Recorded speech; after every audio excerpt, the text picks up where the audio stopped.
नमस्कार साथियों। अप्रैल के महीने में दिल्ली नगर निगम के चुनाव होने हैं, इसलिए सभी राजनीतिक दलों में कार्यकर्ताओं की भीड़ उमड़ने लगी है। एक अदद टिकट के लिए उनके भीतर प्रतिस्पर्धा शुरू हो गई है। क्षेत्र के भावी उम्मीदवारों की सही जानकारी देने के लिए मैंने 62 के उम्मीदवार श्री लक्ष्मण सिंह डबोला जी से बात की। देखिए बातचीत के कुछ अंश। नगर निगम के चुनाव 2 महीने बाद होने हैं जी। उसी संदर्भ में हम आपसे कुछ बातें पूछने के लिए आए हैं, बातचीत करने के लिए आए हैं, क्योंकि हमें पता चला है कि आप वार्ड नंबर 62 से बड़े तगड़ी दावेदारी पेश कर रखी है, तो आप बिल्कुल तैयार हैं लड़ने के लिए? जी, सबसे पहले तो आपका आभार कि आपने मुझे दावेदारी में बड़ा मजबूत सुनाया, कहीं से देखा। मैं भारतीय जनता पार्टी का एक सिपाही हूं और संगठन के माध्यम से मैं यहाँ पे मंडल में महामंत्री के दायित्व पर हूं। सो स्वाभाविक रूप से है मैं भारतीय जनता पार्टी की बात ज्यादा प्रमुख रूप से लोगों के बीच में अपनी रखता हूं। उस माध्यम से लोग मुझे मजबूत दावेदार समझते होंगे, मेरा ऐसा मानना है।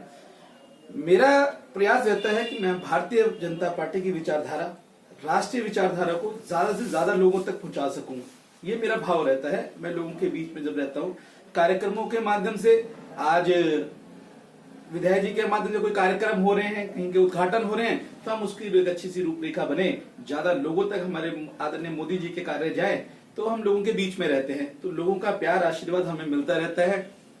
बाकी तो एक चीज और बताइए जी, आप यहाँ जो इलेक्शन लड़ेंगे जी, वो राष्ट्रीय मुद्दों पर लड़ेंगे या क्षेत्रीय मुद्दों पर लड़ेंगे?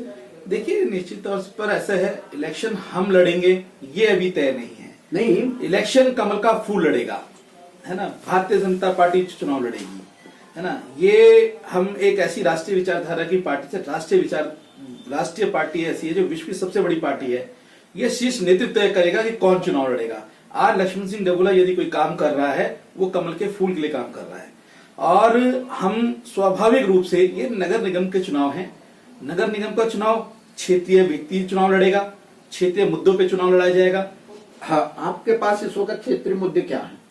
क्षेत्रीय मुद्दे निश्चित तौर पर देखिए, जो हमने विकास कार्य किए हैं, यदि सादतपुर वार्ड के अंदर हमारी अभी निगम पार्षदा नीता बिष्ट जी हैं, उन्होंने एक बहुत सुंदर सी बिल्डिंग बनाई, आपने देखा होगा, दयालपुर स्कूल, टंकी वाला स्कूल जिसे बोलते हैं, एमसीडी का स्कूल, इतनी सुंदर बिल्डिंग बनाई, शायद ही कोई पब्लिक स्कूल की ऐसी बिल्डिंग हो यहाँ। एमसीडी की मैं बात कर रहा हूँ, एमसीडी स्कूल की। आपने देखा होगा, आप बिहारीपुर एमसीडी स्कूल में चले जाएंगे, यहाँ पर क्या होता था, जो कर्मचारी काम करते थे, धूप गर्मी में जब उनका लंच टाइम होता था, उनको लंच करने की जगह नहीं होती थी उन लोगों के लिए। ऐसी एक विचारधारा विधायक जी के माध्यम से, नीता बिष्ट जी के माध्यम से एक वार्ड लेवल का ऑफिस बनाया गया। आप देखोगे बिहारीपुर स्कूल के बगल में बिल्डिंग बनी है 5 मंजिल की, अब बहुत सुंदर बिल्डिंग बनी है।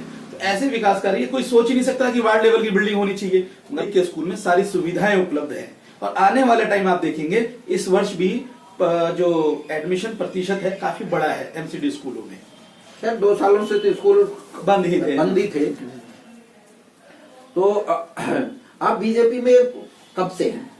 मैं बीजेपी में, हमने 1998 में आदरणीय विधायक जी का खूब जो लगा करके प्रचार किया था। 1998 से समझ लीजिए हम सक्रिय बीजेपी के कार्यकर्ता रहे। बीच में हमने संघ में कई दायित्वों पर रहे, संघ के काम किए और समाज से जुड़ने का हमारे अंदर एक जुनून सा है, जो हम चाहते हैं कि हम लोगों के बीच में रहें और काम करते रहें। नहीं, मतलब बायोडाटा आपका काफी मजबूत है। नहीं, एक सवाल का और जवाब थोड़ा कठिन है। नहीं, निश्चित नहीं, मैं दूंगा आपको जवाब। हमें जो पता लगे, वैसे उम्मीदवार तो कई लोगों ने पेश करी हुई है, अपनी पार्टी में कई लोगों ने एप्लीकेशन दिए हुए हैं जी। बशर्ते उसमें 3 लोगों का नाम प्रमुखता से आ रहा है जी। 2 नाम तो बिल्कुल सामने हैं, एक आप और एक पांडे हैं जी। और क्या मंडल में करीब 54 लोगों की हमारी टीम है। मेन मंडल में 50 लोगों से ज्यादा हमारी मंडल की मेन टीम है। उस मेन टीम में मैं समझता हूं कि पूरे 50 लोग हमारे सभी चुनाव लड़ने के ताकत रखते हैं। सारे एक मतलब मंडल अध्यक्ष से लेकर के एक प्रकोष्ठ के किसी भी पदाधिकारी को सभी लोग इतने सक्षम हैं कि चुनाव लड़ सकते हैं। भारतीय जनता पार्टी चुनाव लड़ेगी जी। लक्ष्मण सिंह डगोला चुनाव लड़ रहा है, पांडे जी चुनाव लड़ रहे हैं, विजय बिष्ट जी चुनाव लड़ रहे हैं, राकेश डेढ़ा जी चुनाव लड़ रहे हैं, ये महत्व नहीं रखता है। कमल का फूल चुनाव लड़ रहा है, ये महत्व रखता है। भारतीय जनता पार्टी यहां से जीत के जा रही है, ये महत्व रखता है। नहीं, कोई इसमें क्षेत्रवाद का मुद्दा तो नहीं होगा?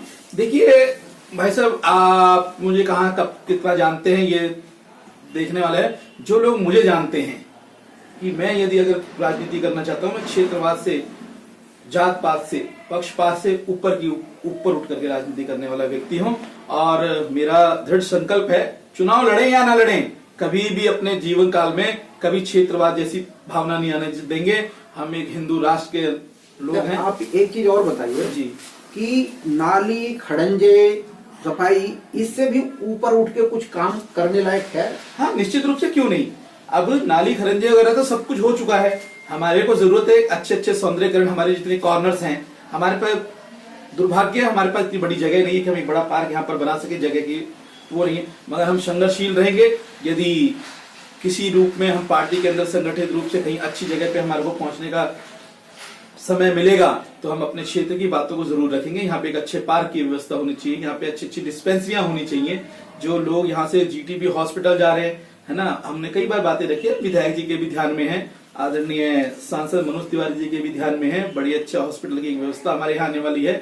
सेंट्रल स्कूल हमारे यहाँ खुलने वाला है, हमारी इस विधानसभा के अंदर ही सेंट्रल स्कूल खुलने वाला है। ऐसी कई योजनाएं हैं और हम चाहते हैं कि अभी जो छोटे छोटे कट कॉर्नर्स होते हैं कॉलोनियों में, एंट्रेंस के गेट्स होते हैं, उनका सौंदर्यकरण हो कि हमारे यहाँ के लोगों को भी लगे कि अब हम कच्ची कॉलोनियों में नहीं रह रहे हैं, हम लोग भी एक अच्छे अप्रूव्ड कॉलोनियों में, अच्छे ग्रेटर क्लास जैसी जगहों में जहाँ पे हरा भरा पेड़ पौधे के अंदर से आप एंट्री करते हो, ऐसा वातावरण हमारे क्षेत्र में होना चाहिए। नहीं जी, जैसे अब जितने भी उम्मीदवारी कोई भी पेश करता है, वो एक तो उसका अधिकार है। जी जी, कोई भी कार्यकर्ता उम्मीदवारी पेश कर सकता है जी।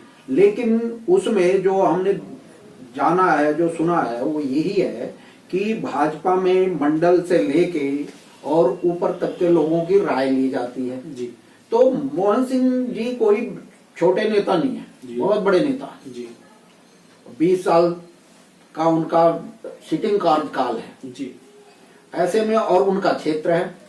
तो आप लोग क्या समझते हैं कि वो किसको खड़ा करेंगे आगे? देखिए, किसका सपोर्ट करेंगे? इस प्रश्न का उत्तर भी आपने दिया है। जो आपने मुझसे ये प्रश्न किया है, इसी प्रश्न के अंदर इसका उत्तर भी है। मैं बता देता हूँ। जो आप पूछते हैं कि वो बहुत बड़े नेता हैं, है ना, वो हमारे समाज के, हमारे करावल नगर विधानसभा में पिछले 25 साल से राजनीति कर रहे हैं और उनको बच्चे बच्चे का पता है। हम सब उनके उंगली पकड़ करके राजनीति में आए हैं, उन्होंने हमें राजनीति में लाए हैं। इसीलिए मैंने ये सवाल किया कि आखिर वो किसको सपोर्ट करेंगे? सारे तो उन्हीं के हैं। बस उन्हीं, वही वो उनका व्यक्तित्व तय करेगा। उन्हें लगेगा कि कौन सक्रिय है, कौन समाज के काम अच्छे तरीके से कर सकता है ना, ये उनका ये नेतृत्व ही तो दिखाएगा। जो आपने कहा कि बहुत बड़े नेता हैं, यही नेतृत्व उनका दिखना है कि जब ऐसा चुनाव होना है तो उन्होंने एक किसी अच्छे व्यक्ति को ला करके चुनाव लड़ाना है, क्योंकि भारतीय जनता पार्टी की प्रतिष्ठा। तो आपका क्या मतलब है कि उसमें बुरे व्यक्ति भी हैं? नहीं, मैंने ये नहीं कहा, मैं ये नहीं कह रहा हूँ। मैं अपने आप एक से बढ़कर एक है। मैंने क्या कहा, 50 लोगों की मेरी टीम है। अच्छों में से अच्छा छांटेंगे। अच्छों में से अच्छा छांटेंगे, यही नेतृत्व तय करेगा। निश्चित रूप से उन्हें पता है कि कौन व्यक्ति किस तरीके का है, कौन अच्छे समय में, बुरे समय में हमेशा भारतीय जनता पार्टी की विचारधारा के साथ रहा है।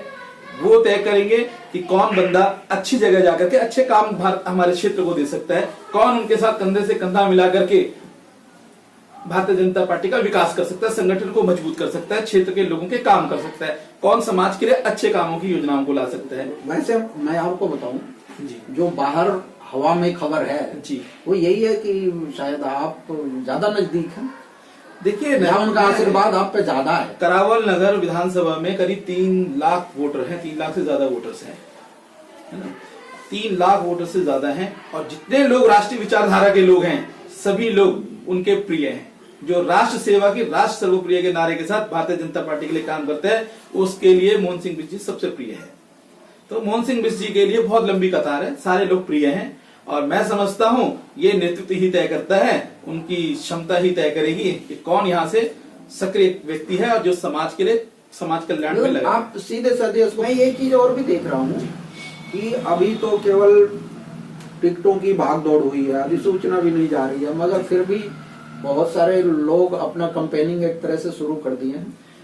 मैं देखिए इसको हम इस तरीके से भी देख सकते हैं कि जैसे विपक्ष के लोग भी तैयारियों में लगे हैं, है ना। और स्वाभाविक रूप से जो हम लोग, मेरे जैसे कार्यकर्ता या कोई भी भारतीय जनता पार्टी का कार्यकर्ता देखता है कि दूसरी पार्टी का बैनर लगा है, दूसरे बैनर का होर्डिंग लगा है, तो स्वाभाविक रूप से एक सक्षम कार्यकर्ता इस चीज को बर्दाश्त नहीं करेगा। वो स्वयं उठ करके अपने बैनर, अपने पोस्ट लगाया कि हम भारतीय जनता पार्टी, हमारा प्रचार ज्यादा होना चाहिए। ऐसा भाव का प्रचार तो ज्यादा है।